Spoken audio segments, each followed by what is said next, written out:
Hello guys, আসসালামু আলাইকুম। আমি আপনাদের জন্য নিয়ে এসেছি আমার ছোট্ট একটি ব্লক মাইনক্রাফটের বিশাল দুনিয়ায় এম্পারার তাহসিন এবং তার বন্ধু সাব্বির ঠিক করেছিল সাধারণ পাহাড় পর্বত ঘুরে আর কতদিন থাকা যায়। আজ তারা কিছু একটা ভিন্ন করবে। ঠিক হলো, তারা মেঘের ওপর চড়ে আকাশ ঘুরে দেখবে। দুই বন্ধু একটি অদ্ভুত উড়ন্ত প্রাণীর পিঠে চড়ে বসল। প্রাণীটি ধীরে ধীরে মাটি থেকে ওপরে উঠতে শুরু করল। জঙ্গল, খামার আর তাদের ছোট্ট ছোট্ট ঘরগুলো আস্তে আস্তে ছোট হতে হতে একসময় চোখের আড়ালে চলে গেল। উপরে উঠতে উঠতে একসময় তারা সাদা তুলোর মতো মেঘের গালিচায় পৌঁছাল। চারদিকে দিগন্ত বিস্তৃত সাদা আস্তরণ, আর মাথার উপরে নীল আকাশ।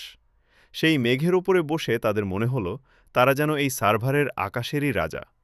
নিচে কিচ্ছু দেখা যাচ্ছে না, শুধু ধোঁয়াশা আর অজানার হাতছানি। এম্পারার তাহসিন তার বন্ধুকে বলল, বুঝতে পারছিস আমরা এখন কত উপরে? দুই বন্ধু মিলে একে একে মেঘের ওপর দিয়ে পাড়ি দিতে লাগল। নিচে কি আছে তা তাদের দেখার প্রয়োজন নেই। এই মেঘের ওপরেই তো গড়ে উঠেছে তাদের নতুন এক পৃথিবী, যেখানে কেবল তারা দুইজন আর তাদের সেই অদ্ভুত আকাশযানটি। ভালো লাগলে লাইক দিন এবং আমাদের পরবর্তী অ্যাডভেঞ্চারের জন্য সাবস্ক্রাইব করে পাশে থাকুন।